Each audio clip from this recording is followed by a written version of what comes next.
This is College Football with Sam. Welcome back, everyone. And today I want to give you my Oregon versus Penn State 2024 Big Ten Championship Game deep dive, where I am going to present to you multiple angles to which you can view this game from.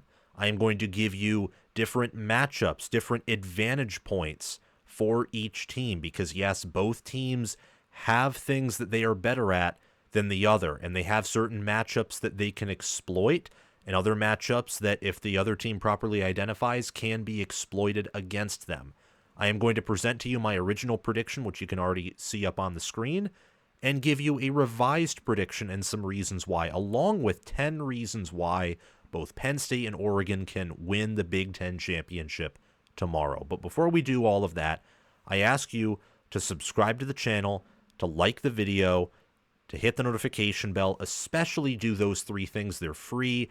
They don't even take 5 seconds, and they help you to digest more in-depth, analytical college football content that we produce here on College Football with Sam. We are the best Big Ten football channel on YouTube. We want to grow even further in Big Ten spaces, get more Penn State fans and Oregon fans to subscribe. So again, please subscribe, hit the notification bell, like the video, comment your thoughts down below as well. Share this video around to other college football fans. We want as many college football fans subscribed to us as possible, because one day we want to become the best college football channel on YouTube. Always keeping that Big Ten sense with College Football with Sam, as the Big Ten is the conference that I enjoy covering the most, but I love college football as is. So if you're interested in the sport, again, I encourage you to subscribe and follow the channel, and also hit the notification bell so that you can get notified when I release the reaction to this game after it takes place, and also so that you can get notified when I release more content. And join our Discord server via the link in the description or down below in the pinned comment, because we talk college football 24/7, and I would love your input and your voice to be heard on the Discord server. If you want to support us monetarily and donate money to the work that we do here, you can super chat down in the comment section below, purchase merchandise on my merchandise store, like this College Football with Sam hoodie, or a Penn State themed College Football with Sam t-shirt, or a Oregon themed College Football with Sam t-shirt. I actually own one of those. You can do that. Merchandise store link is in the description or down below in the pinned comment, or you can sign up as a member of my Patreon page, a paid member, via the link in the description or down below in the pinned comment again. So let's dive in and talk about my original prediction here for a few minutes. And then we will get into some of the things that I learned, additional studies that I did. By the way, these two teams, just to set the groundwork, they have played seven common opponents. So unlike Indiana versus Ohio State, unlike Penn State versus Ohio State, unlike Oregon versus Ohio State, unlike a lot of these big games that the Big Ten has played, where because it was earlier in the year or because they matched up later in the season but didn't have a lot of common opponents, we didn't have so many data points to analyze these teams through. Of course, that didn't mean that for some of those games the result was going to be obvious, or it looked like one team had a massive advantage and they came out on top, or that, predicting those games was always impossible or close to impossible, But the point that I'm trying to make in that is we have a lot of cross-referencing available to our eyes, not just available to computers that go through all these different types of avenues, but just to our own naked eyes here. And then on top of that, of course, I did some data scraping and other things that we'll talk about here, because there's a lot of different points to discuss. But overall, my original prediction here was that this is going to be a back and forth physical battle.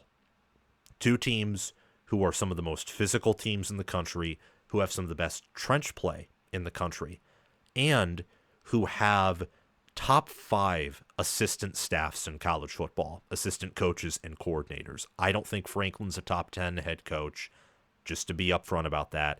And Dan Lanning, I don't know if he is quite yet. I would err on the side of yes, that he is after this regular season that I have witnessed, but I don't know if he is for sure.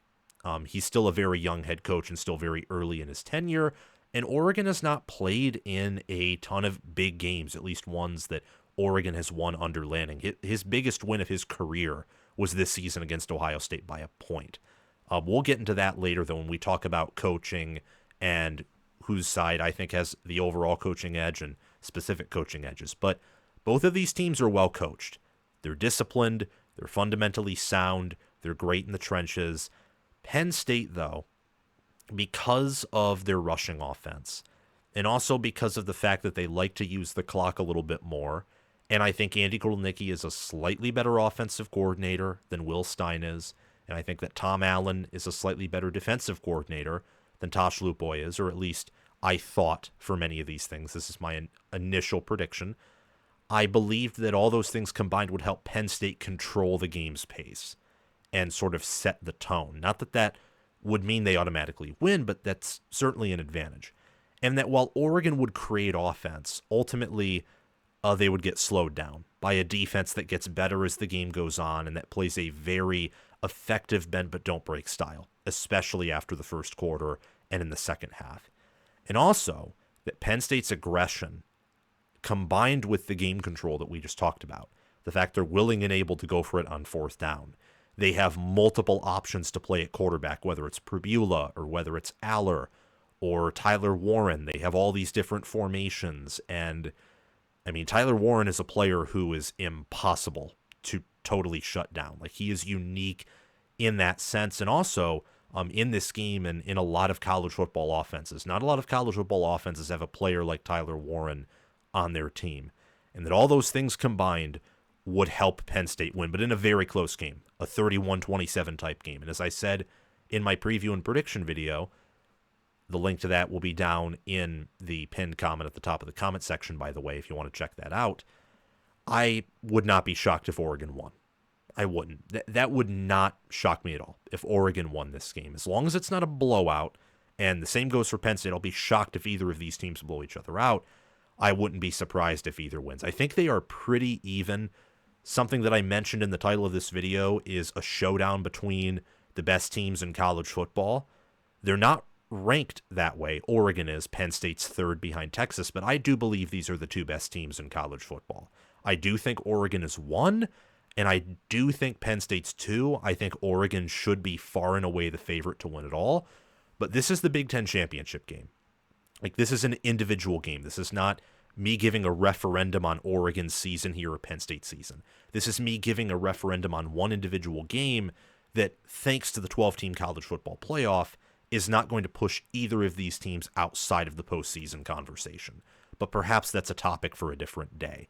When you look at this game, the power ratings say that it is going to be close. None of these power ratings that I have listed here in front of you, FPI, S&P Plus, Kelly Ford, college football, the College Football Index, I believe is what CFI is, or College Football Insiders, maybe. It's from Parker Fleming, Stats of War on Twitter. College Football Nerds, literally type that in Twitter or YouTube and you'll find their page. They have their own model that's very accurate. It's over 50% against the spread, which I wish my potential power index could replicate. It's over 40% against the spread, but still losing, but it's very accurate at just predicting game winners, about 70%. Potential power, that's my power ratings. I have 6 of them up here. FPI and potential power say that Penn State's going to win in a very close game, and then S&P Plus, Kelly Ford, College Football Insiders, and College Football Nerds says that Oregon will win in a very close affair. The power ratings say this is going to be a close game. FPI, S&P Plus, and Kelly Ford, because I assume they operate just as a base power rating system and they don't necessarily factor in matchups. I tweaked it a bit because Oregon is traveling 2 time zones over, and that's factored into FPI. Like, FPI does view Oregon as the better team than Penn State, but they have Penn State favored, and the reason I assume that is because of the travel. Oregon's traveling a much longer distance in 2 time zones over. Penn State is not. That is something that has affected teams this year, and I think FPI has implemented that. So in FPI, S&P Plus, and Kelly Ford, to get the numbers, I think more correctly, I added a point in favor of Penn State in each of those models. So on a true neutral field, Oregon would be favored by 1.2 points per Kelly Ford. It's 0.2 in my opinion, but still Oregon being favored. The difference in a point could make or break the game. That was a reason why I picked Penn State. My initial prediction was because of the travel, that these teams are so close together that just adding like 1 gram of an advantage onto one team could be the deciding factor. That was one of the bigger reasons why I picked Penn State, actually. Because if this was a true neutral field, it would be dead even in my mind, and I'd probably side with Oregon. At least that was my initial thought process. But FPI thinks Penn State will win by just a hair. It's the same thing with Kelly Ford, but for Oregon.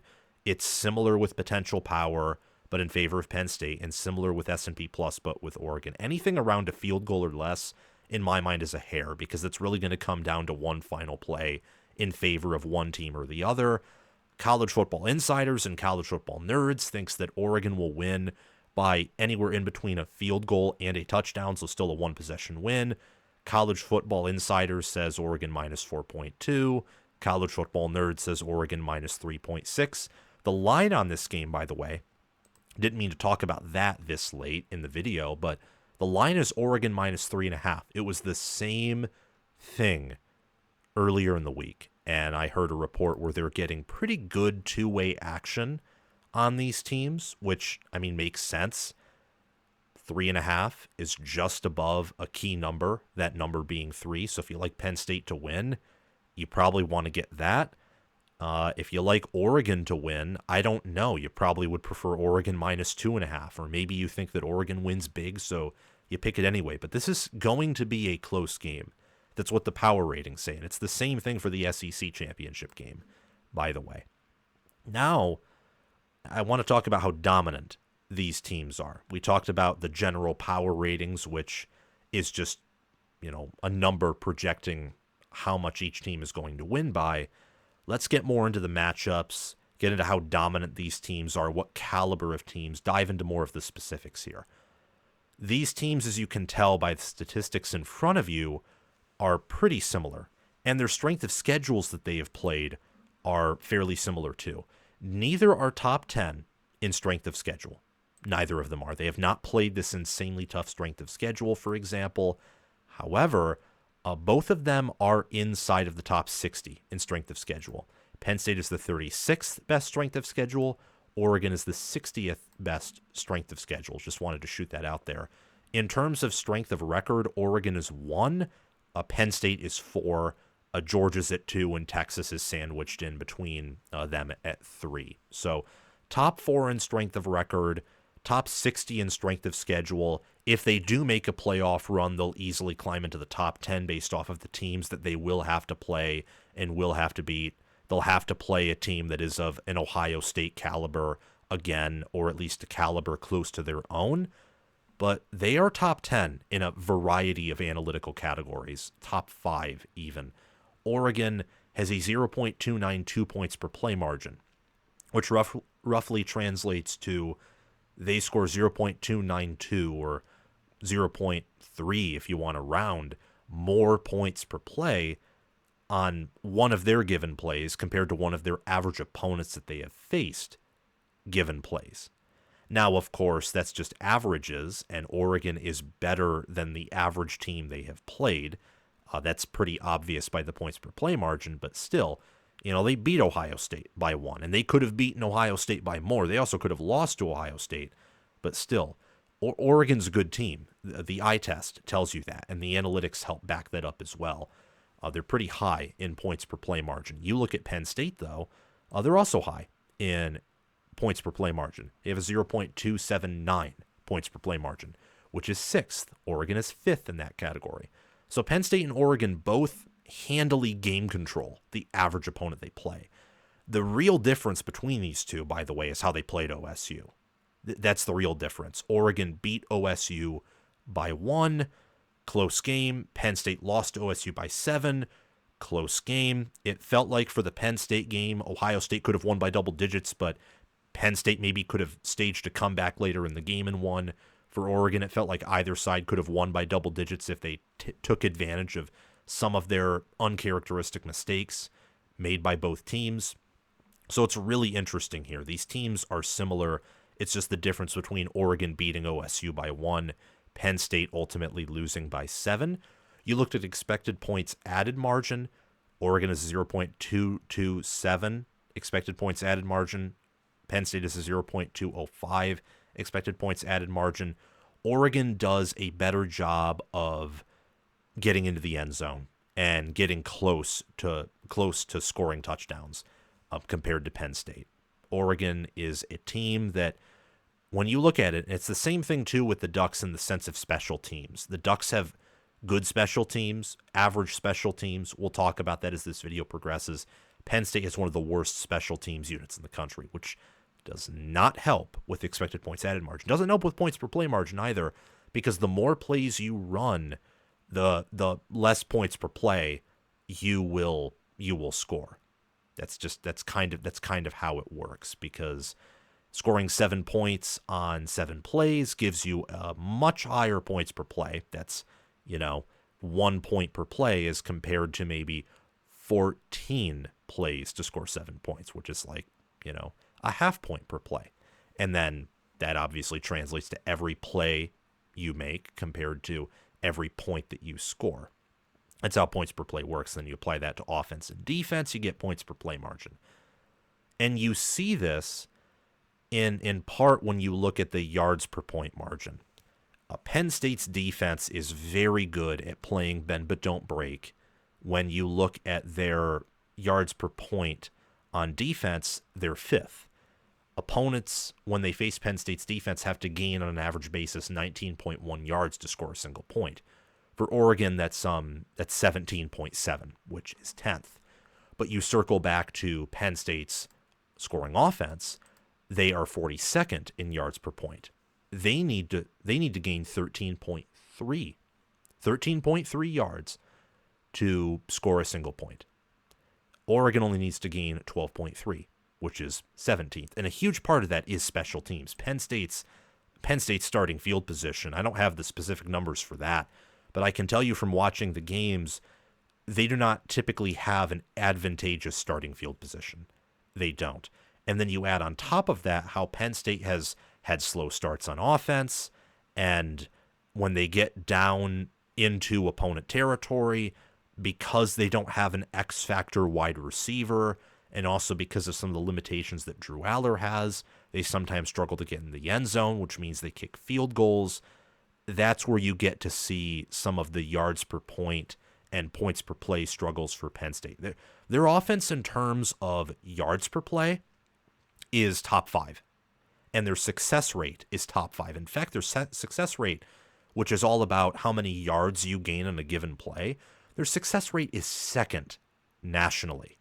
That's how high-flying Kotelnicki has this offense. The problem with Penn State, and it's not that they're bad at scoring touchdowns or scoring points. In fact, they're good graded at. They're just not elite like their offensive success rate might suggest, is sometimes they score touchdowns, sometimes they make an offensive drive that no one can stop, and other times they completely sputter. Oregon is more of a consistent team, while Penn State has a little bit more fluctuation at points with their team, where sometimes you get that lower floor, especially on offense, but at other times you get that higher ceiling, and you see that with Penn State having a higher success rate than Oregon, or a superior success rate on both offense and defense. For defense, you want a lower success rate. On offense, you want a higher success rate. But yards per point margin, Penn State has a 5.8 yards per point margin. Oregon has a 5.4. That means Penn State, they score 1 more point than their opponent does with 5.8 fewer yards. Oregon scores 1 more point with 5.4 fewer yards than their opponent does on an average basis. I think that's how yards per point margin works. But points per play margin is typically a better indicator for how good a team is than yards per point margin. I say that because Iowa last year was extremely high in yards per point margin, but that's because they were winning a lot of games and outscoring a lot of their opponents while losing the yardage battle. So they were scoring more points with fewer plays and fewer yards. Therefore, they were extremely high in yards per point efficiency, in large part because of their special teams, punt and kick return game, their defense occasionally making, a pick six or a fumble recovery for six, or putting their offense in the short fields to give them an opportunity to score, and also a good kicking game. Their average scoring margin for these two teams, Penn State plus 19.3, Oregon plus 19.8, pretty similar. They're overall fairly dominant teams. They're not generationally dominant teams, but they're the elite of college football this year. Their average scoring margins, above plus 19, just below a plus 20. They're top 10 there. Penn State's 7th, Oregon is 5th. You look at these teams when it comes to success rate. As I already mentioned, Penn State's better on both sides of the football. Opponents have a success rate in Penn State's defense of a 35.8%.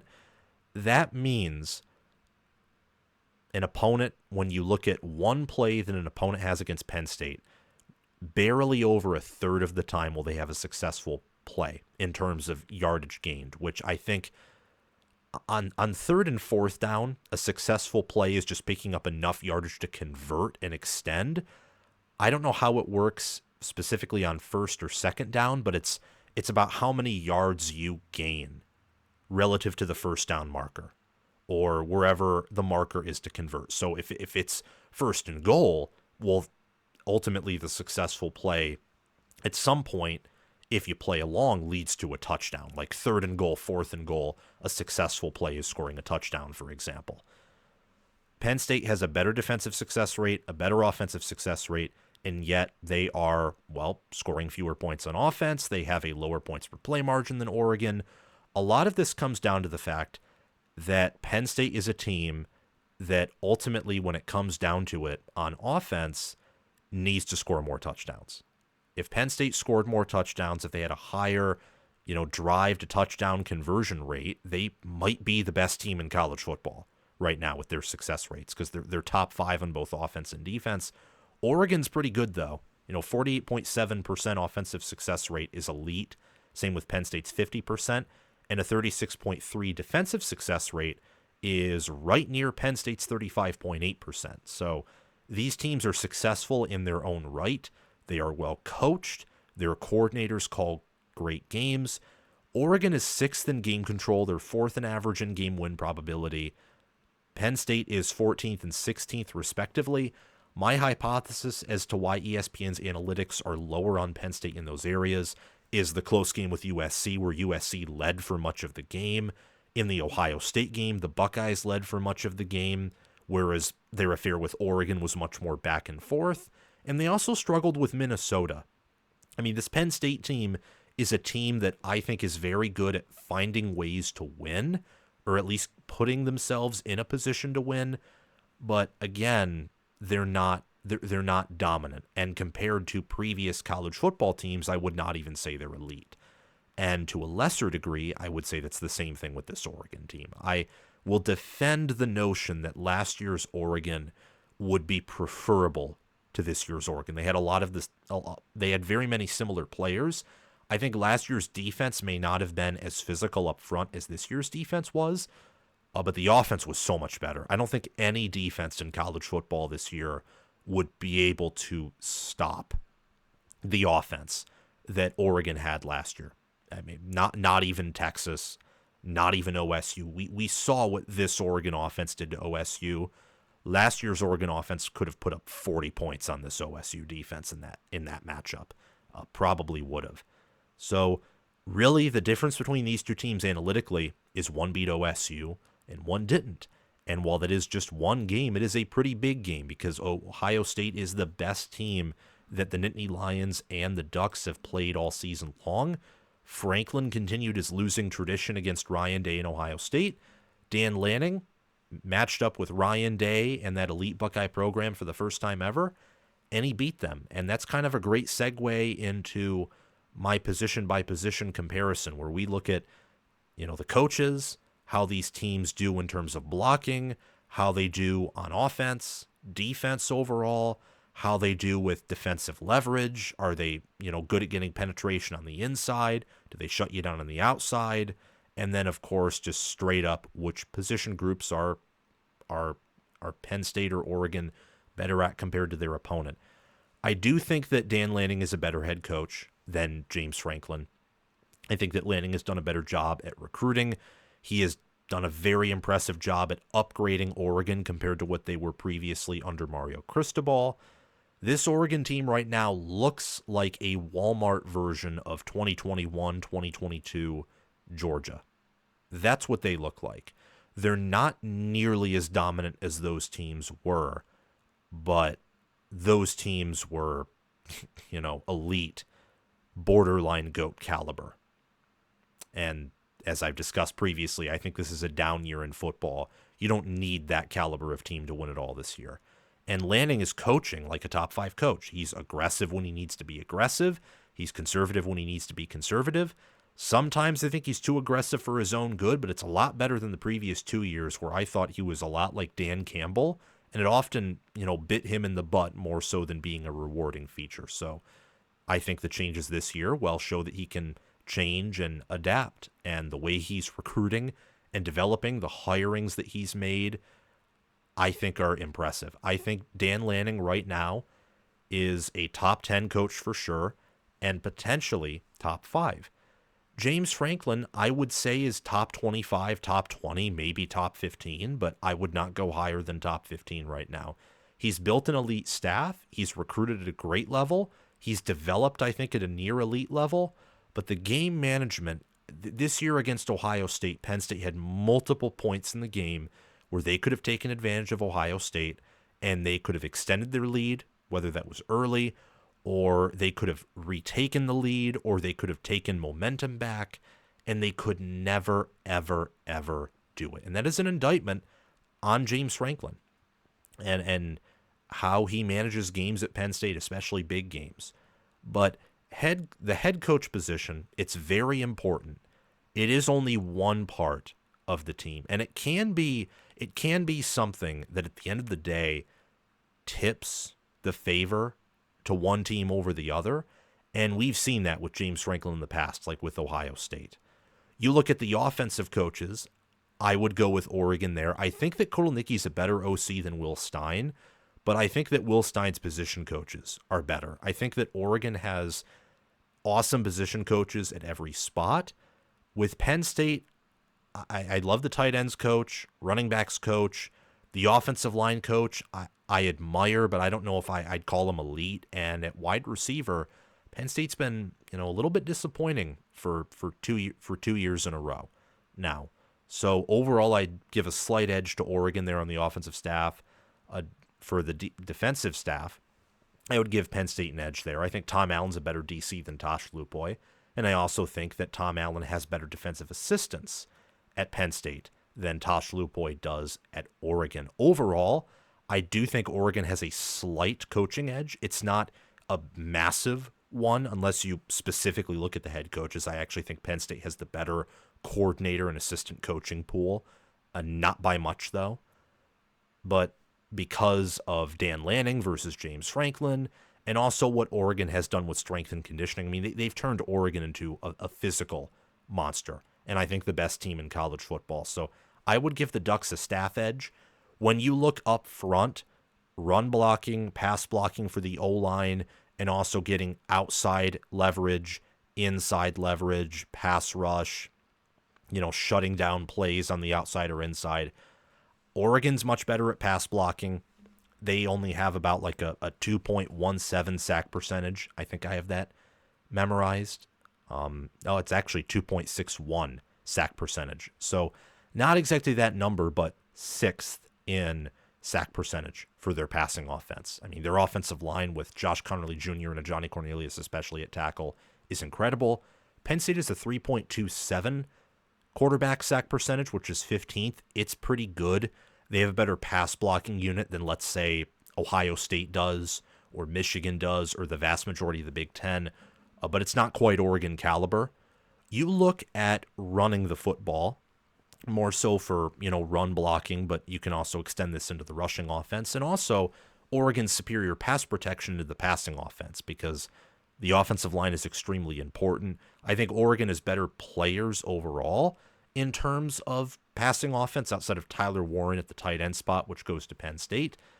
But you also look at, Nicholas Singleton and Katron Allen, who I think are better than Jordan James and Noah Whittington. Ultimately, trench play does determine a lot. And I think that Oregon's offensive line is better built for protecting the quarterback, and Penn State's is better built for opening up lanes on the ground or producing power football. They're both good at those things, by the way. Like both are physical. Both are great at pass protection and run blocking. I just think Penn State's near elite, or maybe even elite if they had Donko healthy at run blocking, and Oregon is elite at pass blocking. So, again, both very physical teams. They're both Big Ten teams. I think these are the two best teams in the Big Ten right now. Neither of these teams, for example, would have lost to Michigan. Neither of them. And I know some of that has to do with the rivalry and I think the psychological element for OSU. But it also has to do with the fact that OSU's O-line is just bad.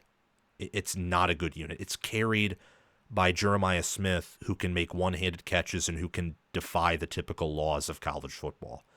If they didn't have Jeremiah Smith, and let's say they had like Roman Wilson in his place, Ohio State might have 2 or 3 losses right now. Already they have 2, so maybe they'd have 3 losses. Their receiver core and their defense helps them out a lot. Penn State and Oregon have far better, and I mean, you can just watch it, whether it's times where they played Ohio State or more particularly against other Big Ten opponents. Penn State and Oregon, they have much better trench play than OSU does, and that goes a long way for winning the Big Ten and winning it all. So I think these are the two best teams in the Big Ten. They deserve to be here. It's funny that Penn State kind of backed their way in after Michigan beat OSU, but in truth, right now, here, I do think that Penn State's better than Ohio State. I think that the McLaughlin loss did hurt them more than many initially thought, especially after that Indiana game. And I think the Michigan game against Ohio State also showed that, if Indiana didn't make as many special teams blunders as they did, they probably could have made it a close game for the vast majority. But we're not talking about Ohio State or Indiana. We will, as they're going to be in the college football playoff on this channel. But let's circle back here. The point that I'm trying to make is that trench play is extremely important, and thankfully both of these teams have elite trench play. When you look at run blocking, Penn State, they average 5.1 yards per carry on the ground. They have 194.7 rushing yards per game, so they're top 25 in both of those. Oregon averages 5 yards per carry and 177.2 rushing yards per game. We already talked about sack percentage. You look at these passing offenses, Oregon averages 8.8 yards per pass attempt, 12.1 yards per completion.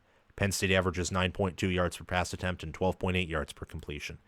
Penn State, overall, when you look at every game they've played in, actually has the more explosive passing offense. But when you look at common opponents in the Big Ten, just with this little nifty notebook that I have here, you will see that in just reading right here on this, Penn State against all common opponents, which is UCLA, Washington, Purdue, you got Wisconsin, you got Ohio State, you got Illinois, and you have Washington. Those are the common opponents they've played.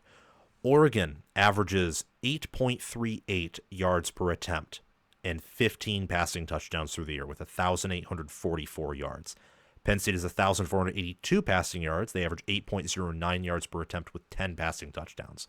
But you look on the ground, Oregon is 1,206 rushing yards for 4.84 yards per carry and 15 rushing touchdowns. Penn State is 1,341 rushing yards, 264 rushing attempts, 5.07 yards per carry, and 17 rushing touchdowns. I think that checks out with the fact that Oregon is the better pass blocking unit on the O-line, better pass offense overall. Penn State is the better run blocking unit on the O-line and the better run offense overall. You look, let's go back to the notebook. You look at the run defenses here. Penn State in those 7 games against common opponents only allowed 615 rushing yards. One rushing touchdown. That was not against Ohio State, by the way. In fact, I believe, Who was it? Was it against UCLA? It may have been against UCLA. No, it wasn't against UCLA. I forget who ran for that sole rushing touchdown against Penn State. It wasn't Washington because they didn't even allow a touchdown from them. It wasn't Maryland. It wasn't Illinois. I don't think it was UCLA. It was Wisconsin. It was Tawi Walker, who was one of the better running backs in the Big Ten and potentially the nation, and it's not one of the he's not one of the better running backs in the nation. Rather, he just has a really good offensive line in front of him, and he got that rushing touchdown from like the half-yard line due to a penalty. So, yeah, Penn State's rushing defense is really good, and they only allowed opponents in those games, in those 7 common games that they shared with Oregon, to average 2.79 yards per carry. And that's factoring in the sacks. You factor out the sacks, where Oregon's had more sacks, there's an even greater separation between these run defenses.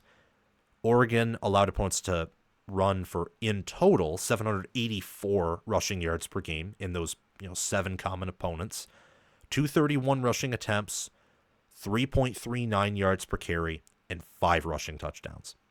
In pass defense, Oregon led in every category: opponent passing yards, opponent yards per attempt, opponent passing touchdowns, 1,208 yards, 5.86 yards per attempt, which is ridiculously good, and 5 rushing touchdowns. They did not lead in opponent pass attempts per game, though. They allowed 206 in total compared to Penn State's 201, and Penn State allowed 1,209 passing yards, 6.01 yards per attempt, and 6 opponent passing touchdowns. So that leads me to believe, along with watching these teams as well, I'm more impressed with Penn State's rushing defense, but I thought that against Ohio State, for example, I thought that Penn State did a better job defending the inside run, but I thought that on the outside, and a large part of that is, on the corners and the safeties, I thought that Ohio State took advantage of them, not just in the run game, but in the passing game. There were 2 throws where Will Howard was off, and if he just put them on the dot, they would have been like 2 long bomb touchdowns to Jeremiah Smith. Oregon's passing defense did a pretty good job against OSU in the one aspect that they mostly kept everything in front of them. They did not allow Ohio State to get, a 50-yard passing touchdown or a 75-yard passing touchdown, or even the opportunity for the Buckeyes to connect on such a play. You look at these defenses here, I think the one thing that separates them, one of these we'll talk about later, is the amount of plays that they allow per game. Penn State only allows 62 opponent plays per game. That's 8th. Oregon allows 65 opponent plays per game. You look at Penn State and how they only allow opponents to average 4.3 yards per play. Oregon, 4.5. These teams, when it comes to time of possession, Oregon allows opponents to actually average more TOP than they do. Their defense stays on the field longer. Oregon's defense has a tougher job getting off the field. This is in spite of the fact that they are better on opponent 3rd down conversion percentage and 4th down conversion percentage than the Nittany Lions are. We'll talk about the red zone, the red zone scoring percentage for these offenses, but also for these defenses. That's an important difference between these two teams. When it comes to defensive leverage, like outside edge, inside edge, how do you do when it comes to controlling the trenches versus how do you contain plays on the outside, whether that's deep passing plays or a screen? I would say that Penn State's better at both of these things, particularly the inside edge.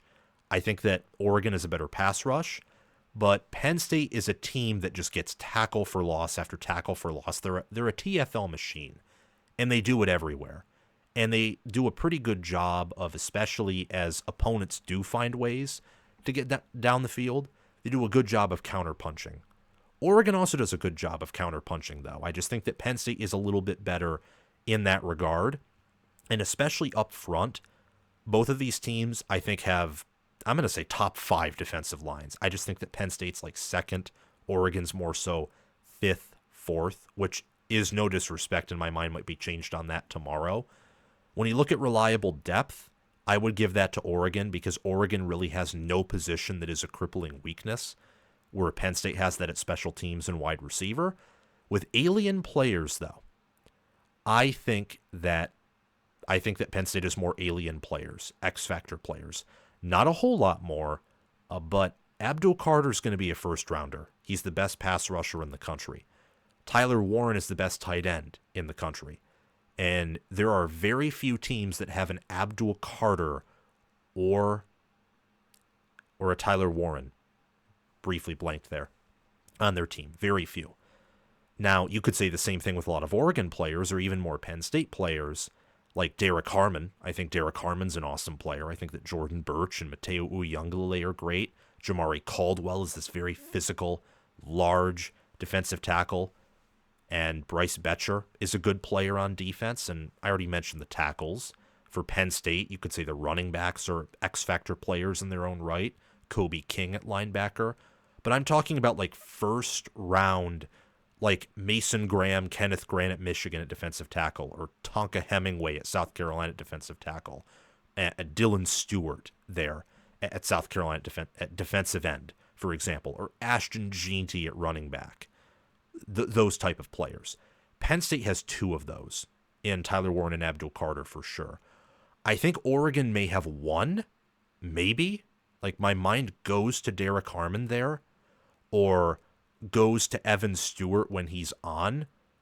I think Tez Johnson's an elite wide receiver collegiately, but I don't know if he is this, top end NFL explosive monster. I don't think Dylan Gabriel is. Maybe Jordan James, but again, that's a maybe there.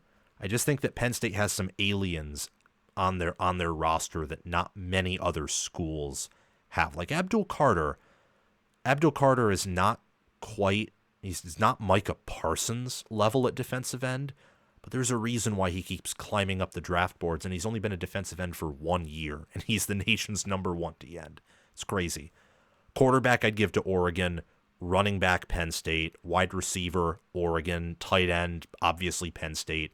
Center, Oregon. Tackle, Oregon.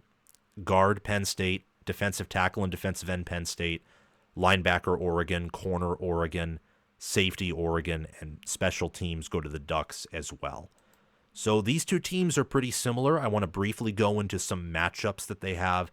The grades in front of you, those numbers in the different positions for the teams. Those are they're pulled straight from PFF.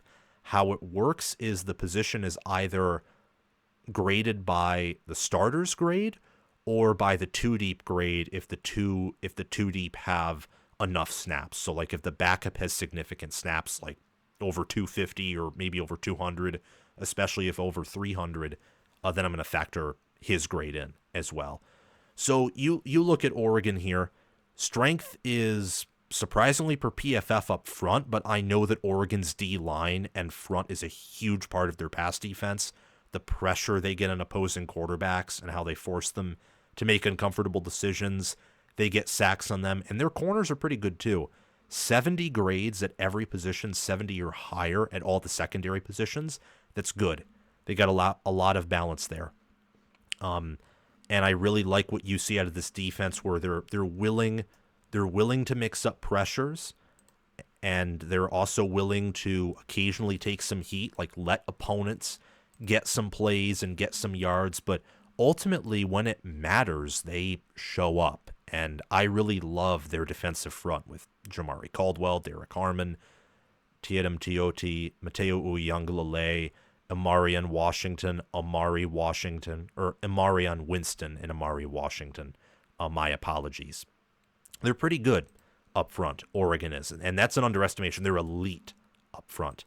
The MAC linebacker position, Bryce Betcher, highest grade on defense. He has been balling out this year, Bryce Betcher is. And then Jeffrey Bassa, Justin Jacobs, Devin Jackson, other players in that linebacker room. Jeffrey Bassa's the starter at the money position. Jack is shared by Tiedem Tioti and Amarian Winston. Defensive tackle is shared by Amari Washington and Derek Harmon. Nose tackles, Jamari Caldwell. Defensive end is Mateo Uyunglele and also Jordan Birch. You look at The secondary, Nico Reed is F cornerback. Jabbar Muhammad is boundary cornerback. Tysheem Johnson is strong safety. Kobe Savage is free safety. Brandon Johnson is the nickelback. That is Oregon's defense right there. You look at how it matches up against Penn State's offensive line. I see two mismatches here, or Penn State's offense in general. Actually, with that, I see two. I see two big mismatches here. I see an Oregon secondary that is primarily going to have to worry about only two players. Tyler Warren at tight end, and maybe some of his backups like Khalil Dinkins or Luke Reynolds if they get involved, and Harrison Wallace III, who's at wide receiver X with the 75 grade. Highest grade by far amongst the receivers. They won't have to worry about Liam Clifford, Amari Evans, or Julian Fleming. Like they will have to, but if they play a good game and if they scheme correctly and make the necessary adjustments, the only real threats with like 50-50 balls or getting behind their man or making game-breaking plays are Tyler Warren, who, to his credit, is an alien. He could potentially make plays against this defense by himself, and then Harrison Wallace III, who's a good, great wide receiver, but he probably wouldn't even be starting for Oregon at wide receiver if he were there. The other mismatch, wide receiver Y, by the way, for Penn State. Wide receiver Y is, just loading up the depth chart here, clicked on the wrong one, is Liam Clifford, slot wide receiver. Julian Fleming and Amari Evans rotate at that wide receiver Z position. The other matchup is Jordan Birch, Cheatham T.O.T., and Mateo Uyunglele against Nolan Rucci and Drew Shelton, the right tackle and left tackle, respectively, who have received 58 and 68 grades from Pro Football Focus against, several 70s and medium to high 70s. That's a mismatch right there. And Penn State, especially after Anthony Dunco went down, has had some struggles, not just in running the football, although they were struggling with that even before Dunco got injured against Minnesota, which was early in the game, but in pass protection, they've had some problems this year. I think they're still, near elite at run blocking, good, great maybe at pass blocking, but they're going up against an Oregon defensive line that is the best defensive line they've played all season long. It's better than Ohio State's. Now, Ohio State has way better safeties than Oregon does, which of course helps with stopping the run, helps with open field tackles, helps with limiting explosive plays because the safeties are, in the name, they're the safety valves. And I do think Ohio State is a better defense than Oregon does, but just looking at the unit and breaking it up into different units, into subunits, and looking at the defensive line as a whole subunit, Oregon does have they have a matchup advantage, especially at edge versus offensive tackle, and really a D-line versus Penn State's O-line overall. Left guard for Penn State is Olivega Ione. Right guard is Sal Wormley. Center is Nick Dawkins. Running back is averaging out Nicholas Singleton and Katron Allen. They grade out as a 79. Quarterback Drew Aller has had a pretty good year, graded out as an 87 overall. The only mismatch that I think Penn State would have in favor of their offense against Oregon's defense is Tyler Warren. That's kind of it here. I think run defense for Oregon versus rush offense for Penn State is a little bit of a push and pull. I think that with the guard play that Penn State has and with how their O-line does have depth, with the quarterback they have and how they'll rotate that up at times, and also with Tyler Warren, he's a good blocker. He's not just a good receiver. I think Penn State may have a slight advantage. There's a small one in their rush offense versus Oregon's rush defense, but it's not this massive gaping issue. I think it's a slight to maybe medium advantage at the very best, and you got Tyler Warren. But pass protection versus pass rush definitely goes in favor of Oregon. It's the same thing with Oregon's coverage versus Penn State's downfield passing attack, again outside of Tyler Warren and maybe Harrison Wallace III.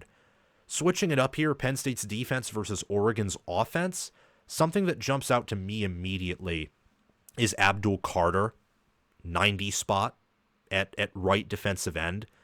That jumps out to me immediately. Dylan Gabriel being a 90, yes, impressive. Similar, though, to Drew Aller, I question with Dylan Gabriel and Drew Aller, how much of it is them, how much of it is their supporting cast. But Abdul Carter, he showed up in big game after big game. 3 sacks against Ohio State, all in the second half, or at least I think 2 of them in the second half, maybe 1 of them at the end of the first half. Penn State's defensive tackles being high 70s is something that jumps out to me, and also that 53 spot for Oregon at right guard. And Oregon's right guard currently is Marcus Harper II. Oregon's guard play is inferior to Penn State's. It's not extremely, it's not great. It's, I think, just good in my mind. Center is better. Again, like I mentioned, Oregon's main strength on their offensive line is pass protection. It's not necessarily run blocking, though their run blocking is good. It's just not elite like their pass blocking is. And you obviously look at Oregon's wide receivers. Wide receiver, the Z spot, Evan Stewart. Wide receiver X, Justice Lowe and Trayshawn Holden. Wide receiver F is Tez Johnson here. I think they do, a pretty good job overall, and they match up better with Penn State's secondary. A.J. Harris and Elliott Washington II at right corner, Jalen Kimber and Adavion Collins at left corner, Jalen Reed at strong safety, Zakee Wheatley at free safety, and Cam Miller at the line position. The passing game does favor Oregon overall. Their pass defense is a pretty hefty edge over Penn State's passing offense.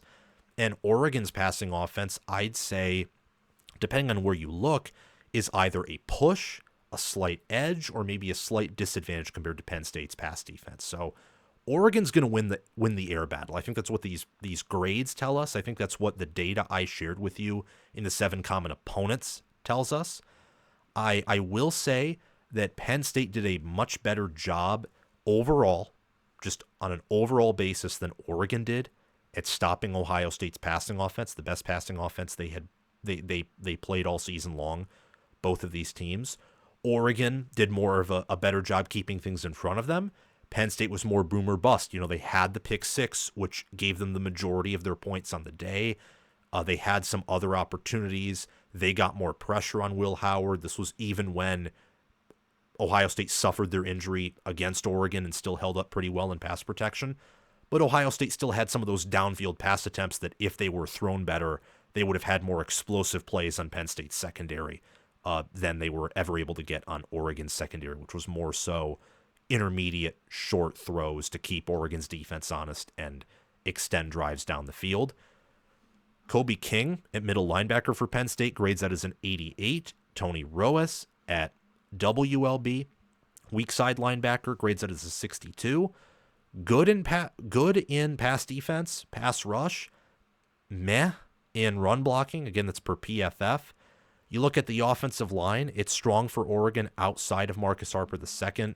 At left guard, you have Nishad Strother. Center, you have Iapani Lololu, Connerly Jr., and Cornelius at the tackle spot. Kenyon Sadiq, Terrence Ferguson, and Patrick Herbert at tight end. And Jordan James and Noah Whittington average out to be an 82 at running back. So PFF disagrees with me a bit in my power ratings. They think that Oregon has the better running backs than Penn State does. I disagree with that slightly because I think Penn State's running backs, particularly Nicholas Singleton, have a fair edge in receiving capabilities. And Singleton, when healthy, he's been amazing this year when he has been healthy. So those are some interesting things to look at for both of these teams here in terms of matchups. I think Penn State has an edge simply because Abdul Carter exists in terms of their pass rush versus Oregon's pass protection, which is something I expected with how good of a player Abdul Carter is, but it's kind of amazing to visualize that. The edge that Oregon has, though, with that is I don't think anyone except Abdul Carter at edge is going to get around these tackles, so they'll probably double team him.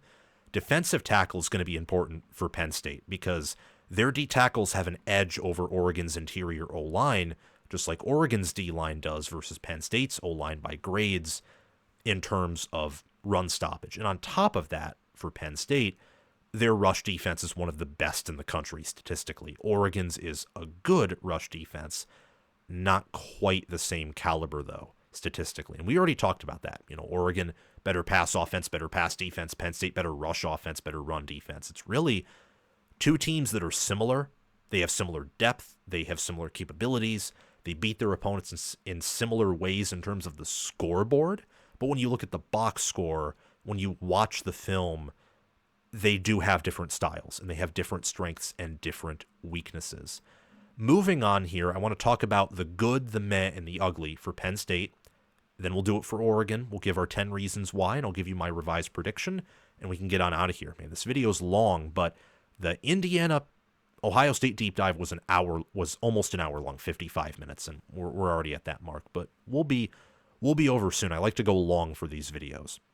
So the good for Penn State, they have a Broyles Award caliber assistant coach, and not just assistant coach, but assistant coaches. I think Tom Allen and Andy Kotelnicki are some of the best in the business right now at their coordinator spots. The Nittany Lions have elite depth and adjustments on defense. The adjustments they make in the second half are crazy. Let me show you, or at least read to you, these statistics for Penn State's scoring defense. Their defense by quarter, they are top 6 in opponent third quarter and fourth quarter points per game. They are second in opponent second half points per game, only allowing 4.6. Oregon allows 6.2, which is good. It's fifth, but not as good as Penn State's, and they allow more first half points per game as well. 10.2 for Oregon, which is 26th, 9.4 for Penn State, which is 19th. They are the ultimate second half team, not just on defense, but on offense. Their pass rush is powerful, and their run stoppage that they get from the D-line linebackers and safeties is honestly almost next to none. They're physical in the trenches. They're second in the Big Ten in rushing yards per carry and fourth in the Big Ten in opponent yards per carry allowed. Tyler Warren, he's a good part of this Penn State team. He has 1,202 total yards and 11 total touchdowns. And Nicholas Singleton and Katron Allen complement each other well on the ground at running back. A neutral thing in this game, and something that can determine the outcome, is Drew Aller's play. Very bad game against Ohio State, the best team they had played by a mile all season long. He's had good games against everyone else, though. So was that a one-off, and the pressure was too much, and that combined with an elite defense flustered him? Was it on his receivers or more so on him in that game? And will he come through in this game? That's kind of a neutral. Like he is not a detriment to Penn State's offense, but he is also not a insane contributor either. He's not a Heisman caliber quarterback. The ugly of Penn State is their special teams are extremely ineffective outside of kicker. They start slow on both offense and defense, and Harrison Walsh III is their only good wide receiver. So if you can find a way to slow down Tyler Warren and take Harrison Walsh III out of the game, Penn State doesn't really have a passing offense, and we saw that against Ohio State, and that did not help the Nittany Lions' efforts to win in that matchup. And Oregon has the second best defense that Penn State's played all season long, and it might be in terms of athleticism and in terms of balance, it might actually be a better defense because they have a better pass rush than Ohio State does, and in my opinion, they have a better pass defense as well, on top of still having a pretty good rush defense. For Oregon, the good is they have no glaring weaknesses. There is no position that nationally is categorized as bad. None. They have fantastic coverage, and also they are deep in the secondary. Their transfers there panned out, and they have non-transfer players who are playing well too. They have an elite pass rush. Their tackling from the defensive line and linebackers is phenomenal. I mean, Bryce Betcher, one of the better linebackers of the year per Pro Football Focus, and in my opinion as well. After the Big Ten Championship game is over, I'm going to be, for fun, releasing an all Big Ten team that I'm going to do a video on. Bryce Betcher is definitely going to be on that. Probably as a first team, at minimum second team linebacker. Definitely up there. Oregon is physical in the trenches. They're fifth in the Big Ten in rushing yards per carry, seventh in opponent yards per carry allowed. They have explosive athletes at running back and wide receiver like Jordan James, Evan Stewart, Trayshawn Holden, Tez Johnson, for example, and Noah Whittington is good as well. They also have a veteran QB in Dylan Gabriel. Dylan Gabriel, he is a strength. He's not the toughest strength or the number one strength of the team, but he's a strength. He's not a neutral player like I think Drew Aller is for Penn State. He is definitely a veteran QB, and I say that he has tricks up his sleeve because he can work you with his legs too, not just with his arms. The The neutral for Oregon is special teams. You see the upside. Punting game's good. Kicking game is inconsistent. And the return game's been inconsistent too. They had 2 good returns against Boise State, but not really much since then. And another neutral is the offense relies on Gabriel to play great. When he has been slower, the offense has been slower. With Penn State, sometimes Drew Aller can slow down and the offense can still just kill you on the ground. I have not really seen that from Oregon this year. That's a neutral, though, because I think they have the capability to function without Gabriel playing great. I just don't think we've seen that yet.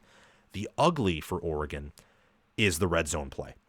They only convert 85.11% of their red zone trips into scores. That's 60th. And they only convert, and opponents rather, convert 85.29% of their red zone trips against Oregon into scores, which is 80th. That's not good. I mean, I'm serious. That's not good. If they were more effective in the red zone on both sides of the football, this would definitely be the nation's number 1 team analytically. And that's why I think this is the nation's number 1 team, by the way, is these red zone statistics, they're valuable for sure, but sometimes they don't paint the entire picture. Like, no one statistic paints the entire picture. However, in a game like this especially, that's important. And last but not least, the Ducks don't have many, if any, alien players. Maybe they do. I don't know, but I don't get the feeling that they do. They have a lot of terminators, a lot of players that are healthy, that are reliable. They have a lot of collegiately elite players and future NFL players as well. Their tackles are certainly future NFL players. But Penn State is first rounders at tight end and D end. And in a game like this, for Oregon, one player probably isn't going to take over the game. Rather, a collective of players will. For Penn State, Abdul Carter can take over the whole game. Tyler Warren can take over the whole game. And that's something that, whether it's come playoff time or whether it's in a game like this, that can be concerning. Luckily, not a lot of teams this year, I think, have alien players, but it's still something to keep in mind. The 10 reasons for both teams, we'll go through this quickly because I know y'all probably want the video to end. For Penn State, alien players is the number 1 reason why they will win. Number 44, Tyler Warren. Number 11, Abdul Carter. Their second half adjustments are reason number 2. Their NFL caliber D-line, reason number 3. Nicholas Singleton and Katron Allen, both their rushing abilities and receiving abilities are number 4. Physical run blocking is number 5. Great man coverage, Penn State loves to run man, is number 6. Number 7 is the penetration that the D-line and linebackers get. Penn State, when they play opposing rushing offenses in particular, but even in general, they do a very good job of getting immediate push and setting themselves as the dominant force up front. A problem with Penn State, though, is, and we've seen this against Ohio State and even USC, is tackling can sometimes be an issue. If they had the tackling of, let's say, Indiana or Ohio State with their penetration, easily number 1 rushing defense in the country. And we've seen that at times come through, but not all the time. 8th is their bend but don't break defense that's very successful. 9th is Drew Aller, and if he shows up in a big game, what that would mean for this Penn State team. And number 10 is the travel advantage. For Oregon, it's elite wide receivers at 1, Dan Lanning at 2, an NFL caliber D-line also at 3, elite pass protection to give Dillon Gabriel time in the pocket, reasons number 4 and number 5 for Dillon Gabriel. Quick and reliable linebackers that can cover any part of the field, that have both horizontal and vertical speed. You look at number 7, a lockdown secondary that's one of the best in the country. Number 8 is Jordan James and Noah Whittington at running back. Number 9 is the fact that Oregon has no crippling weaknesses.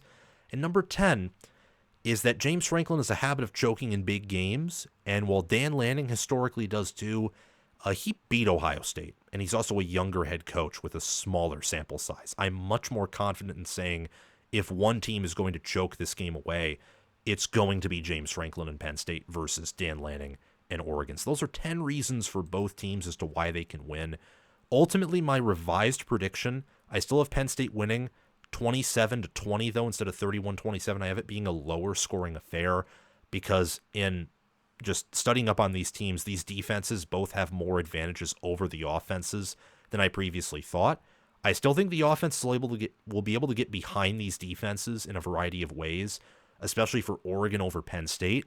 I think Penn State is going to be able to have an ability to push Oregon up front. I'm not going to say push around, but by push, I mean, get 3 or 4 yards and then use Pribula or Aller's keen ability to scramble up the middle for yardage, or using Tyler Warren.